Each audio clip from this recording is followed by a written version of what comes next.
আসসালামু আলাইকুম। আজকে আমি করে দেখাবো আমার ক্ষেতের শাক। দেখতে পাচ্ছেন ডাঁটা শাক। এইগুলো আমি উঠিয়ে, ক্ষেতের শাক তো খেতে অনেক স্বাদ, সারবিহীন শাক। আমি এখন এই শাকগুলো উঠিয়ে নেব। উঠিয়ে নিয়ে ভালো করে ধুয়ে চিংড়ি মাছ দিয়ে ভাজি করব।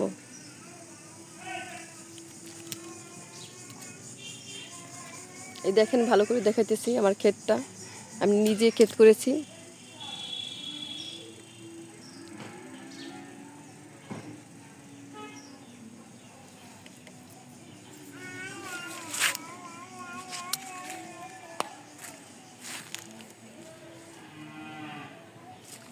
শাকগুলো লাগানো ঘন হয়ে গেছে, এর জন্য মাঝখানে বাঁশ দিব।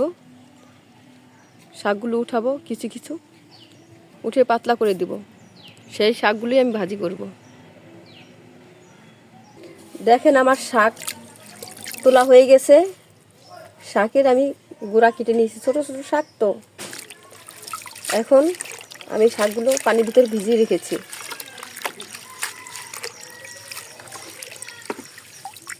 দেখতে পারতেছেন সারবিহীন শাক, নিজের হাতে লাগানো শাক। আমার যে কী ভালো লাগতেছে, কী আনন্দ লাগতেছে, বুঝাইতে পারবো না যে এত ভালো লাগতেছে। নিজের ক্ষেতের শাক আজকে ফাইনালি খাবো। এখন শাকগুলো আমি ভালো করে ধুয়ে নিব, ধুয়ে পানি ঝরাই নিব। দেখেন আমার শাকটা ধোয়া হয়ে গেছে। এখন পানি ঝরাইতে দিলাম বাঁশের চালনে। এই বাঁশের চাল নিতে রেখে দেবো, 5 মিনিটের মতো পানি ঝরবে, তারপর আমি কেটে নিব।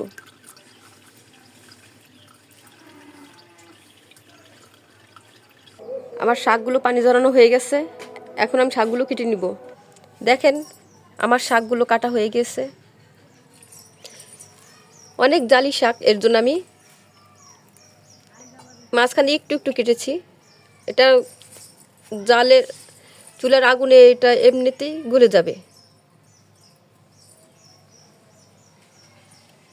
তার জন্য আমি বড় বড় করেই কেটে নিয়েছি।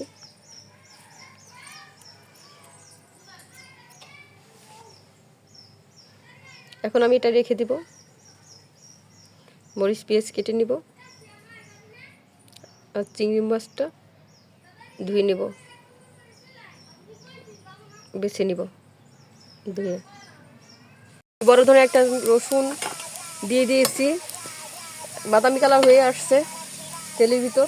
এখন আমি মরিচটা দিয়ে দেবো। 10-12টা মরিচ নিয়ে নিয়েছি। আপনারা যেরকম ঝাল খান সেই অনুযায়ী মরিচ দিবেন। আর দিয়েছি বড় একটা পেঁয়াজ কেটে। এখন আমি চিংড়ি মাছগুলো বেছে রেখেছিলাম, ধুয়ে ভালো করে ধুয়ে, এখন এই চিংড়ি মাছগুলো আমি দিয়ে দিব।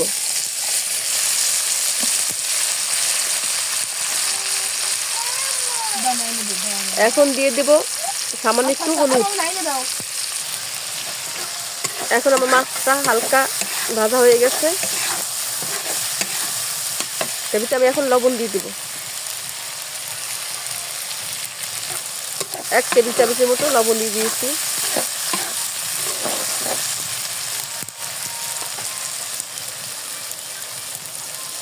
এখন শাকগুলো আমি আস্তে আস্তে দিয়ে দিব।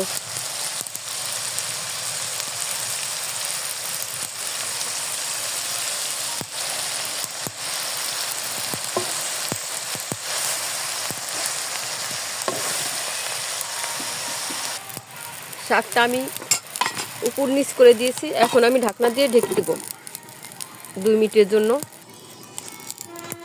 আমি এখন ঢাকনাটা উঠিয়ে নিব। দেখতে পারতেছেন কত পানি গলে গেছে। আমি এটা কিন্তু একটু পানি দেইনি শাকে, কচি শাক তো, তার জন্য পানি গলে গেছে, অনেক পানি। এখন আমি নাড়াচাড়া দিয়ে আবার ঢাকনা দিয়ে 2 মিনিটের মতো ঢেকে নিব। আরেকটা কথা আমি বলতে ভুলে গেছিলাম, এখানে আমি 3 টেবিল চামচের মতো তেল দিয়েছি।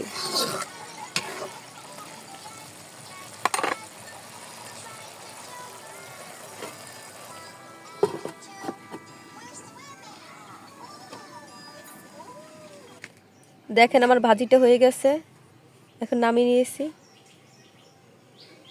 কি সুন্দর দেখতে লাগতেছে।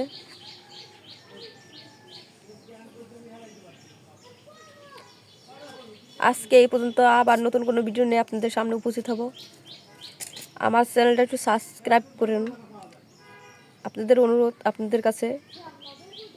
আসসালামু আলাইকুম রহমতুল্লাহি ওয়া বারাকাতুহু।